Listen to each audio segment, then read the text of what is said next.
नमस्कार दोस्तों। आज हम लोग बात करेंगे मध्यकालीन इतिहास पर। और पिछली कक्षा में हम लोगों ने देखा था कि मध्यकालीन इतिहास को दो बड़े ग्रुप में, दो बड़े भागों में बांटा गया है।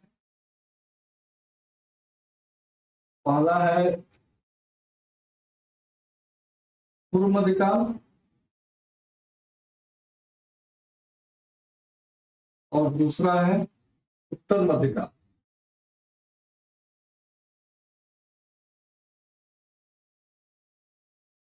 पूर्व मध्यकाल लगभग 750 से लेकर के 1200 ईस्वी तक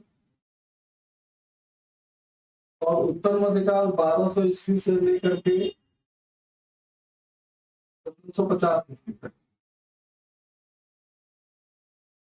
आज हम लोग जिस साम्राज्य की चर्चा करेंगे वो दक्षिण भारत का सबसे बड़ा साम्राज्य था इस काल का। दक्षिण भारत लगभग 10वीं शताब्दी से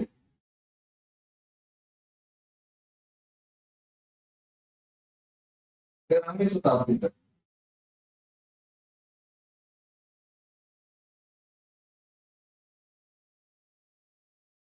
उसका शासन काल था। और दक्षिण भारत के इस साम्राज्य का नाम है चोल साम्राज्य। कक्षा 6 की एनसीईआरटी में प्रमुखता से इस चोल साम्राज्य के बारे में चर्चा की गई है और आप इसे ध्यान देंगे। एक एक करके हम लोग चोल साम्राज्य की राजनीतिक व्यवस्था या कौन कौन से प्रमुख शासक हुए उनके बारे में बात करेंगे। फिर उनके शासन के बारे में बात करेंगे, विशेष करके स्थानीय प्रशासन के बारे में। और फिर उनका सांस्कृतिक योगदान क्या है उसके बारे में हम लोग आगे देखेंगे। और ये सारी चर्चा हम लोग की एक तरीके से कक्षा 7 की एनसीईआरटी के आधार पे, कक्षा 7 की एनसीईआरटी के आधार पर होगी। सबसे पहले बात करते हैं हम लोग चोल साम्राज्य के संस्थापक। चोल साम्राज्य के संस्थापक थे विजयालय।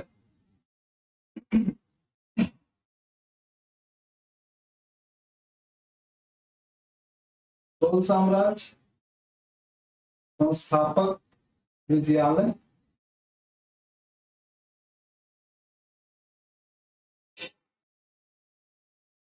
इन्होंने तंजौर को जीतकर, तंजौर की विजय करके उसे अपनी राजधानी बनाया।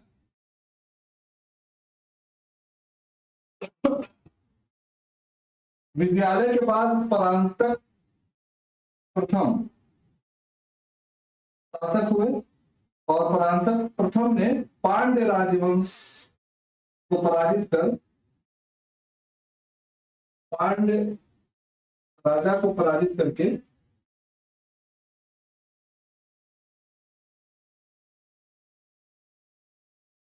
मदुरै कुंज, मदुरै कुंज की उपाधि धारण।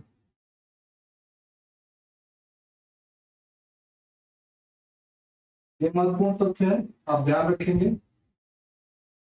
परांतक फर्स्ट, चोल शासक पांड्य राजा को पराजित करते हैं और उसकी राजधानी मदुरा को विजित करने के आधार पे मदुरै कुंज यानी मदुरा के विजेता की उपाधि धारण करते हैं।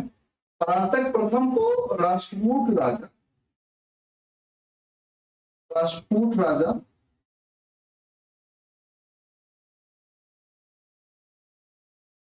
कृष्ण द्वितीय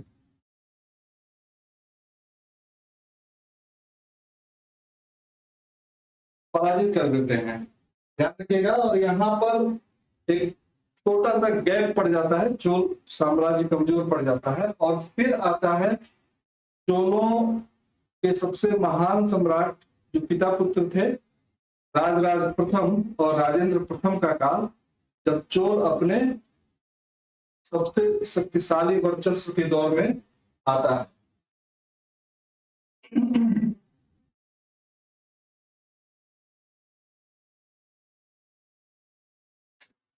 राजराज प्रथम इन्होंने चोल साम्राज्य की बहुत उन्नति की और तंजौर में इन्होंने, इसके लिए बहुत फेमस है, तंजौर में बृहदेश्वर का मंदिर बनवाया इन्होंने। आज भी हिंदू मंदिरों में सबसे बड़ा मंदिर है ये, सबसे बड़े मंदिरों में से एक कह सकते हैं आप, तंजौर में स्थित बृहदेश्वर मंदिर। राजराज प्रथम एक कुशल सेनापति थे और इन्होंने आसपास के भारतीय क्षेत्र जो भी थे सबको पराजित कर दिया। उसमें चेर राजा भी थे, उसमें वेंगी के चालुक्य राजा भी थे, उसमें पांड्य राजा भी थे। सबको पराजित करके इन्होंने अपना साम्राज्य फैलाया और न केवल भारतीय महाद्वीप, दक्षिण भारतीय महाद्वीप पर सब लोगों को पराजित किया, बल्कि ये आगे बढ़ करके श्रीलंका पर भी आक्रमण किए, श्रीलंका पर, मालदीव पर, और उसको भी विजित किया गया राजराज प्रथम द्वारा। चेर, श्रीलंका, मालदीव, अब ये जो क्षेत्र थे ये बेसिकली इसलिए प्रसिद्ध थे क्योंकि यहाँ अरब व्यापारी आते थे और अरब से यहाँ पर अच्छा खासा व्यापार चलता था। और इस व्यापार को कंट्रोल जब चोल साम्राज्य द्वारा किया गया तो यहाँ व्यापार से जो भी टैक्स वगैरह वसूला जाता था, व्यापार का वसूला जाता था, उससे चोल साम्राज्य की काफी आर्थिक उन्नति हुई। ये ध्यान देने वाली बात है राजराज प्रथम द्वारा। और इनके शासन की महत्वपूर्ण बात है बृहदेश्वर मंदिर।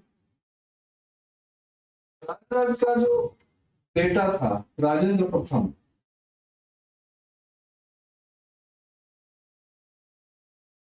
इसमें दो महत्वपूर्ण अभियान, एक तो उत्तर में गंगा घाटी,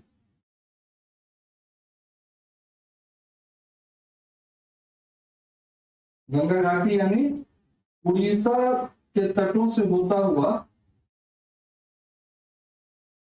उड़ीसा के तट से होता हुआ ये पहुंचा सीधा बंगाल और वहां के पाल शासक को पराजित कर दिया। पाल शासक पराजित, बहुत महत्वपूर्ण अभियान है। और इस पराजय के बाद इसने उपाधि धारण की गंगईकोंडचोलपुरम।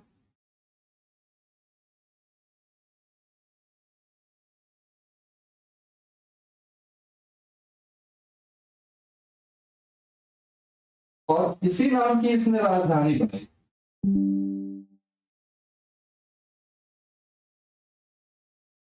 गंगईकोंडचोलपुरम तो इसकी राजधानी का नाम था और गंगईकोंडचोल ये इसकी उपाधि,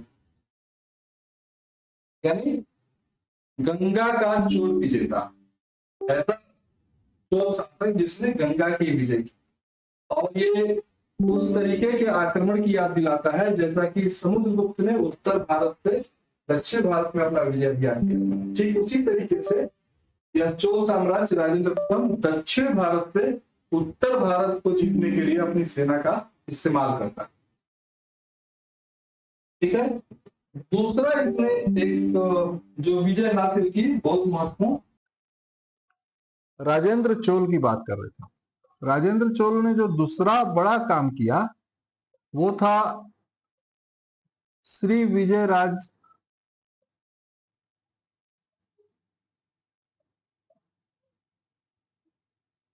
को जीतना।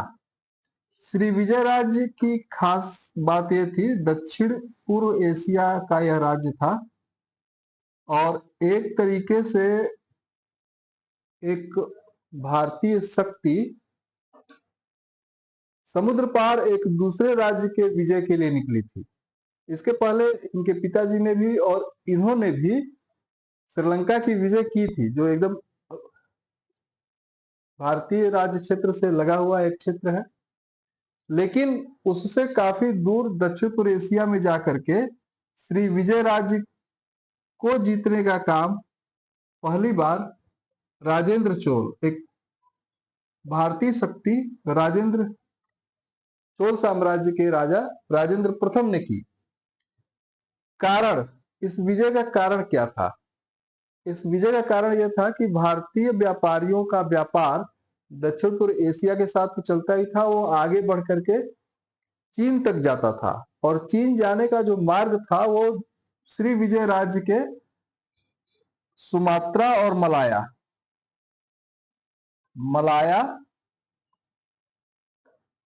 और सुमात्रा द्वीप से होकर के गुजरता था। यहां मलक्का, आप नाम ध्यान रखिएगा, मलक्का जड़ डमरू मध्य, या हम कहें मलक्का स्ट्रेट,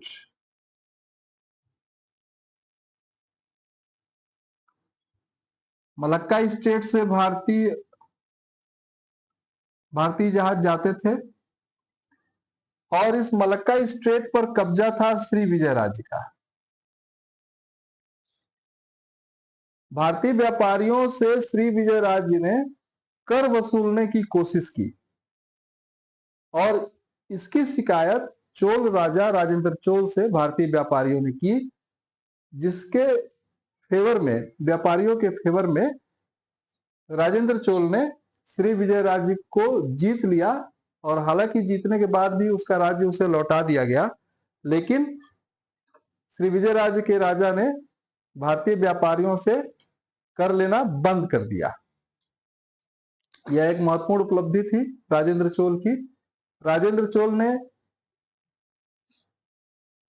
जैसा कि हमने बताया, गंगे कोंड चोल की उपाधि धारण की। क्यों? क्योंकि उसने गंगा तक अपना विजय अभियान चलाया था, और ये ऐसा करने वाला पहला दक्षिण भारतीय शासक था। इसके बाद के जो शासक आए वो अपने पड़ोसी राज्यों के साथ, खास करके पश्चिमी चालुक्य राजाओं के साथ युद्ध में कुछ इस तरीके से घिरे, जिससे उनकी शक्ति धीरे धीरे क्षीण होती गई, और 13वीं शताब्दी तक आते आते चोल साम्राज्य का पतन हो गया। आज की बात हम लोग यहीं पर खत्म करेंगे, और अगली कक्षा में उत्तर भारत के राज्यों की बात करेंगे। धन्यवाद।